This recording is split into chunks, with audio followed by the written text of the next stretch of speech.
Come preventivato nei giorni scorsi, alle ore 14 di oggi è risuonata la sirena di allarme dal deposito di GPL in Val d'Ario, a titolo di prova predisposta dalla prefettura di Venezia.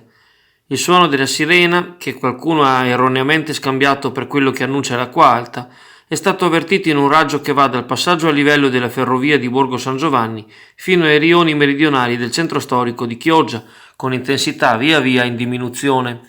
In loco erano presenti i tecnici di Socogas con l'architetto Matteo Cuppoletti, i carabinieri e la protezione civile, mentre i vigili del fuoco erano appostati in campo Marconi per rilevare l'intensità del segnale. Gli agenti della Polizia di Stato hanno invece presidiato il Corso del Popolo, dove davanti al municipio si è tenuto il sit-in indetto dal comitato No GPL e dagli studenti di Fridays for Future. Circa 100 i partecipanti, secondo le cifre fornite dallo stesso commissariato. Giovedì dalle ore 18 all'auditorium di Calle San Nicolò, l'amministrazione comunale ha indetto un incontro pubblico per spiegare ciò che sta facendo a contrasto della messa in funzione dell'impianto.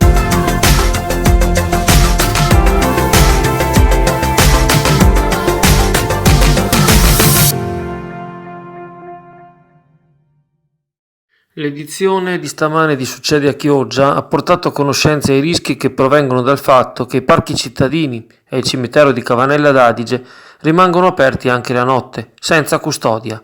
A tal proposito, l'amministratore della società partecipata SST, Emanuele Mazzaro, specifica che la disfunzione di quest'ultimo, il cimitero di Cavanella, dipende dal guasto al laccio elettrico che garantisce l'apertura e la chiusura del cancello, laccio che ora è in via di sostituzione. Più inquietante è la situazione dei parchi, che in pratica rimangono aperti la notte già dalla fine del mese di giugno, quando era scaduto il contratto semestrale ai lavoratori socialmente utili, finanziati dalla Regione grazie al bando Chioggia riparte dal lavoro.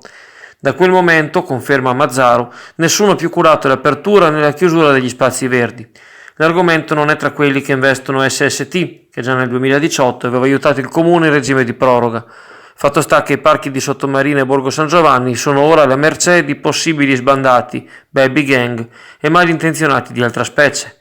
Pare assurdo che non si sia mai pensato a una soluzione almeno provvisoria, magari coinvolgendo le associazioni del volontariato locale.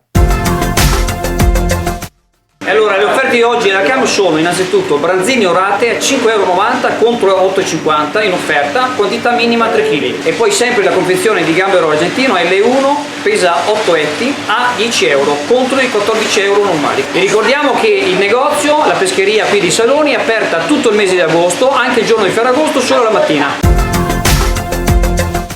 Brutta sorpresa stamane per gli istruttori di Arena Artis alla ripresa dell'attività dopo il weekend. Recatisi negli uffici e negli spazi esterni all'Arena Duse, in viale Tirreno Sottomarina, gli operatori hanno rinvenuto quelli che hanno tutta l'aria di essere i resti di una festa di laurea particolarmente fantasiosa e animata. Oltre alle sporcizie lasciate in zona, spicca anche una bambola gonfiabile a fattezze femminili, utilizzata per chissà quale scherzo e poi abbandonata nell'ambiente. Non è la prima volta che nel poco sorvegliato parcheggio accadono fatti incresciosi o anche tentativi di furto e vandalismo proprio ai danni delle strutture di Arena Artis. La titolare, Antonia Varagnolo, chiede l'intervento delle autorità competenti e l'introduzione di un circuito di telecamere di videosorveglianza.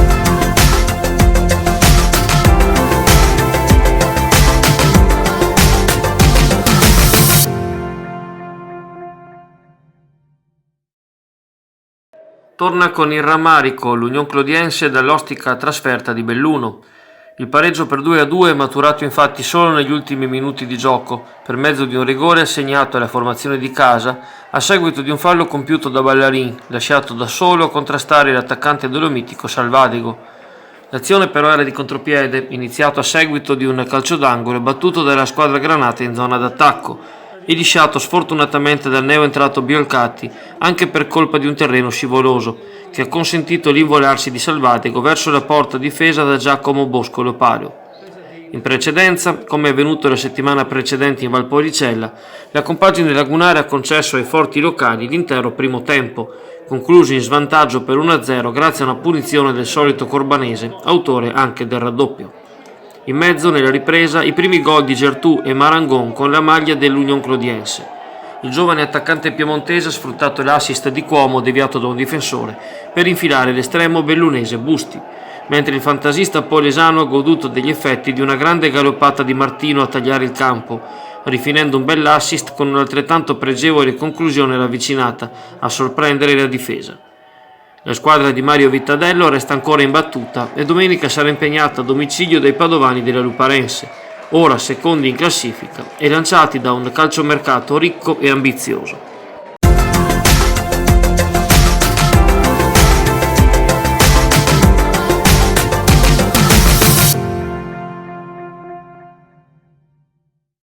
Lo scorso weekend, in piazza Vigo, l'Ordine degli Architetti di Venezia ha organizzato una sezione del Festival dell'Architettura attraverso l'installazione La città possibile, destinata all'infanzia, ma non solo. I piccoli cittadini, e anche quelli più adulti, hanno potuto così ripensare all'assetto urbano futuro assieme agli architetti dell'Ordine, ricevendo in omaggio i gadget dell'evento. Non sono mancati momenti di gioco con i professionisti del territorio, i quali hanno reso i bambini e i partecipanti responsabili di una nuova visione di città, tirando i dadi e le conseguenze.